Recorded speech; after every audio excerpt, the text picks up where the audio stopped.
예, 반갑습니다. 저는 수원에서 영신저녁관을 운영하고 다음 카페 홍국수 김인동갑을 운영하고 있는 프랜서를 합니다.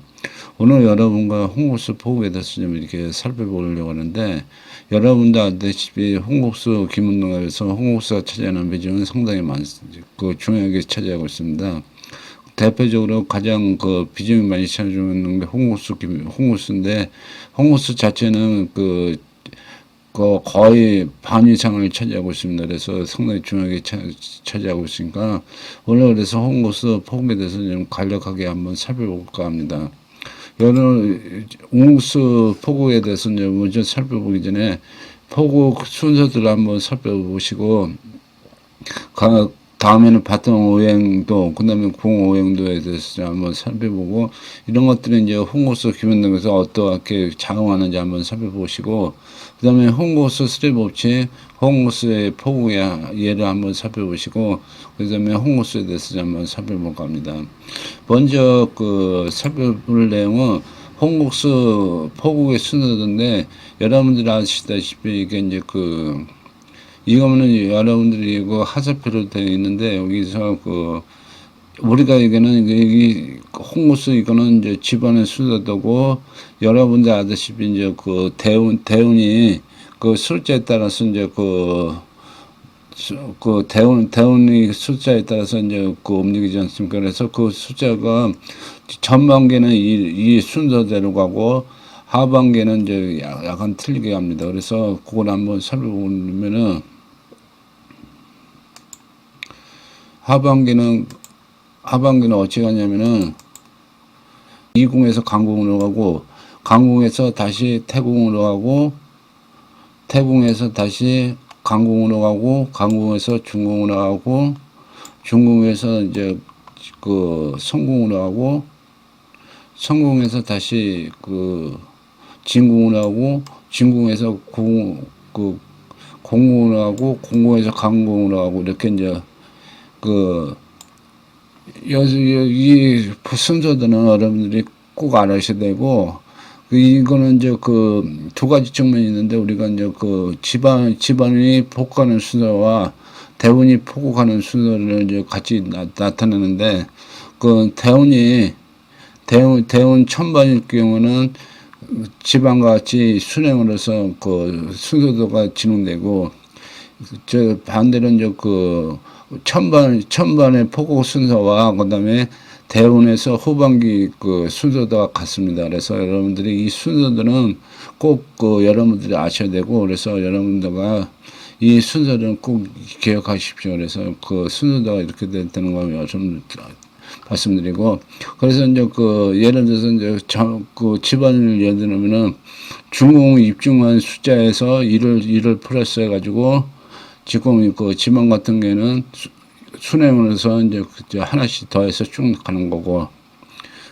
다음으로는 이제 우리가 바탕 오행도가 있는데, 바탕 오행도는 우리가 얘기하면은 여기 이제 보시게 되면 어떤 게 있냐면은 바탕의 오행에서 이제 우리가 12지지가 이렇게 12지가 이렇게 차지하고 있습니다. 근데 12지에서 여기서 이제 우리가 바탕 오행에서 오행은 12개인데 12개가 각 우리가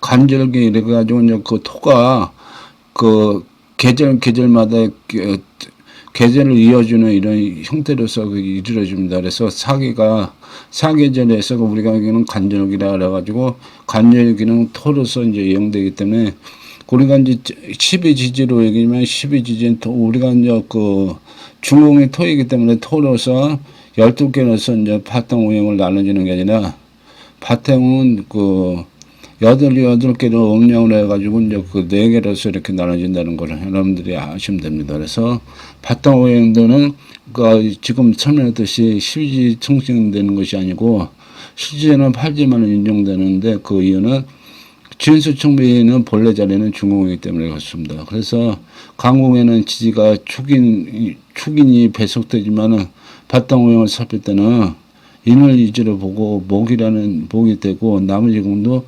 마찬가지 같은 결합이 같이 이렇게 형성이 된다고 보시면 됩니다. 그리고 이제 여러분들이 아셔야 될 거는 이거 같은 경우는 가장 중요한 건 뭐냐면은 우리가 기의 세계를 먼저 시간에 봤지만 기의 세계를 추정할 때 어떤 음력 오행 중에서 어떤 것이 이렇게 이제 기가 강하냐 약하냐 이걸 측정할 때 우리가 보통 이제 바탕 오행도 그다음에 이제 상수의 관계 그다음 얼령과의 우리가 이제 생극제와 이렇게 세 가지를 이렇게 보는데 여기서 이제 가장 중요한 거는 뭐냐면은 바탕 오행에 따르는 생극제가 가장 중요하다고 생각하시면 돼요. 그래서 보통 이제 세 개를 각각 1대1로 보는 경우도 있는데 저 같은 경우에 2대1대1로 봐요. 그래서 이제 두 개를 얼령과 상수 이렇게 같이 합친 거하고 바탕 오행도 하고 같은 개념으로 이렇게 봅니다. 그래서 비중을 이렇게 들고 또 이게 이제 어떤 경우냐면 우리가 이제 암인 한다 그럴 때 예를 들어서 이제 우리가 바탕 오행에서 홍국수 자체를 바탕 오행도 해서 우리가에게는 생을 해줄 때 암인 한다 그래가지고 이제 그런 식으로 표현을 쓸 수 있어요. 그래서 그런 식으로 이제 여러분들이 많이 생애 관계를 가지고 이제 얘기할 때 그렇습니다. 그래서 바탕 오행도에서는 그 부분이 상당히 중요하게 생각하시고, 그다음에 이제 바탕 오행도는 그래서 12지지하고 또 이렇게 이제 우리가 12원성을 할 때 예를 들어 이제 여기 보통 우리가 이 방해를 얘기할 때 이게 이제 하나로 된 게 뭐냐면은 여러분들 알겠지만은 묘하고 오하고 신하고 자 같은 경우는 우리가 이게는 하나씩 있는 거를 우리가 이게는 정방이나 그리고 토하고 이제 같이 인사 신에는 예를 들어서 이거 같은 경우는 이제 모술에 따라서 모술 일자를 써서 오방이 나옵니다. 그래서 이제 그런 부분이 있어요. 그래서 이게 같은 경우는 12지를 통해 볼 때 이렇게 바탕 오행도를 보고 또 한 가지 뭐냐면 12원사를 볼 때 바탕 오행도하고 관계가 좀 있습니다. 그거는 어떤 거냐면은 여러분들이 이제 오방일 때 오방에서 예를 들어서 이제 일지나 연지에 어떤 12원성이 어떤 거냐 보면은 12원성과 그다음에 이제 우리가 있는 사주의 어느 지제가 12원성과 배치되느냐 이렇게 봐가지고 그게 표현합니다. 예를 들어서 일지가 여기 있는데 진이라면은 인쪽에 있는 12원성을 택게 되고 오른쪽에서는 오른쪽에 있는 걸 택해서 그래서 예를 들어서 이제 우리가 여기는 사와 묘 같은 경우에는 이렇게 그런 식으로 이제 이렇게 해고 그런 게 이제 같이 이렇게 적용되는 것을 여러분들한테 이해하시면 됩니다. 그래서 바탕 오행도는 그런 식으로 보시면 되고, 그래서 이제 바탕 오행도는 이 정도로 하면 돼요. 궁오행도가 있는데 궁오행도는 여러분들이 이제 지금 보는 것처럼 이게 이제 목화, 토, 금속 이 자체가 있고 토 같은 게는 공궁과 중궁과 그다음에 이제 강궁이 이렇게 이제 일자로 쭉 있는데 여기서 이제 중요한 것은 궁은 누가 오행을 계량하냐면은 우리가 얘기하면은 팔문과 구성과의 계량 관계를 가지고 있어요. 그래서 여러분들이 꼭 이해하시면 되고, 그래서 이제 여러분들이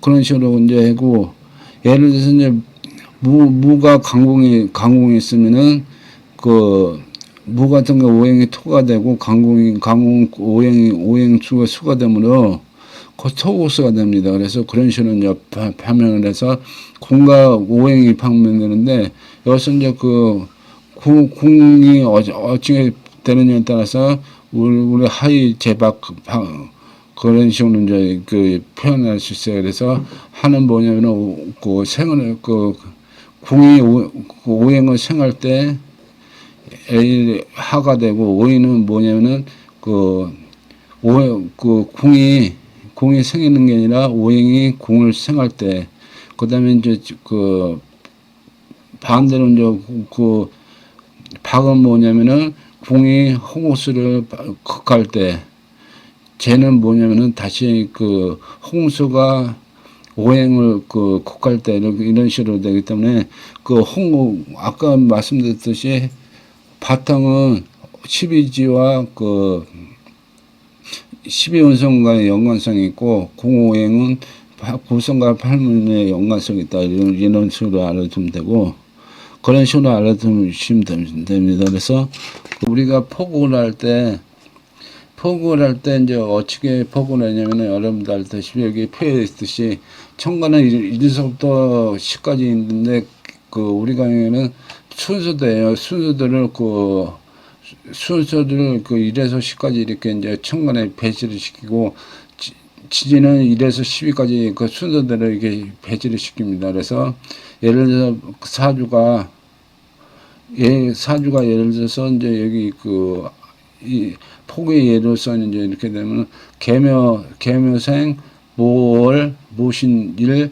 임술시인 이런 사주를 가지고 있다면은 예를 들어서 이제 개니까 개는 10번 수리법칙 10이니까 10이고 무는 5이고 모두 5이고 임술이고 임이니까 이제 9고 해서 이걸 다 합치면은 29가 됩니다. 29를 9로 나누면 2가 되는데 2를 이제 여기에 그 천간이니까 천간에다가 이제 2를 입증을 시켜요. 그리고 입증을 시키면은 이를 입증시키면 그다음에 이제 그 아까 말씀드렸듯이 천반을 포국하는 방법은 아까 말씀드렸지 그 이공에서 이제 역행을 합니다. 그래서 하나씩 더해서 3 그다음에 이제 강공의 4 그다음에 이제 그 태공의 5 강공의 6 중공의 7은 여기 아까 이해해서 이제 해가지고 음목된 날에서 이제 가려로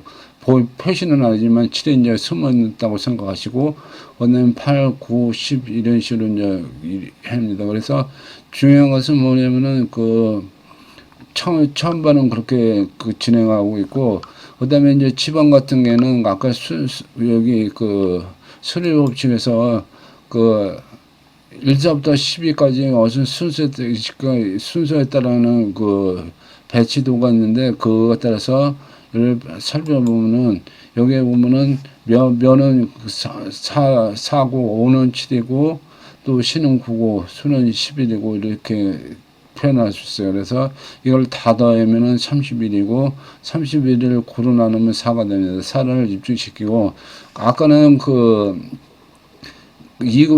이궁에서 이제 시작해가지고 역행을 했지만 지방 같은 경우는 감궁에서 2를 더해서 이제 여기는 이제 여러분들 보기 좋게 그냥 아라비아 숫자로 이렇게 했는데 산이가 그다음에 이제 강궁에서 1을 더하니까 5고 그다음에 6, 7, 8, 1, 9, 10 이런 식으로 해가지고 여기 아까 마찬가지로 중궁에서는 이제 4가 있고 9가 있기 때문에 여러분들이 이제 여기 음역됐다고 하고 여기서 이제 중요한 거는 천반이나 지반이나 오행은 같은데 음령이 이렇게 이제 서로 이렇게 바뀌는 형국이 돼요.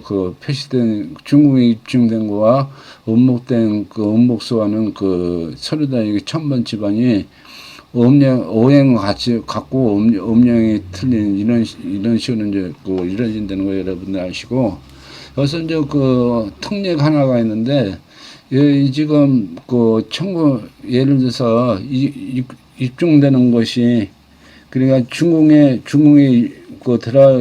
들어가는 걸 입증이라고 하는데 입증된 숫자가 5일 때는 원래는 이제 언적을 따지면 이제 강궁이 6이 돼서 6, 7, 8, 9, 10 이렇게 이제 움직이는 거잖아요. 근데 그렇게 움직이는 게 아니라 그냥 그 순서 따라서 가면 1이고 00은 2고 그다음에 이제 순서 따라서 20은 9고 이런 식으로 이제 그 포국된다는 거는 여러분들이 꼭 아셔야 됩니다. 그래서 그 항상 그 중흥이 입증되면 순서에 따라서 이제 근데 이제 그 입증되는 것이 천번에 5가 들어오면은 그 특례가 없이 그대로 적용이 되고 집안에만 그 적용된다는 거 여러분들 아시면 됩니다. 그래서 그 여러분과 함께 살펴봤고 우리가 이제 그 홍고수에서 이제 그 우리가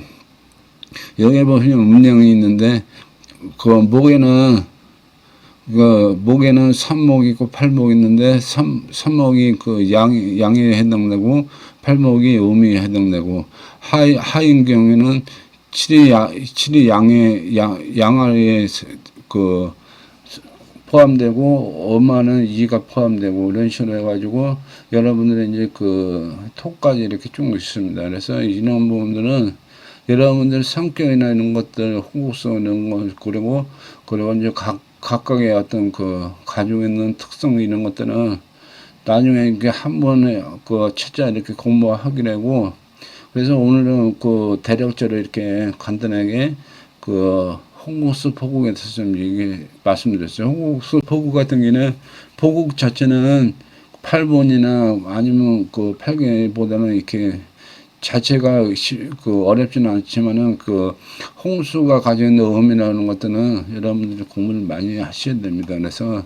그런 부분들은 이제 기회가 되면 하나하나 이렇게 살펴보기로 하고 오늘은 여러분과 함께 이제 이 정도로 하고 다음에 또 이렇게 그 8문 가지고 공부하겠습니다. 그래서 다음에 뵙겠습니다. 감사합니다.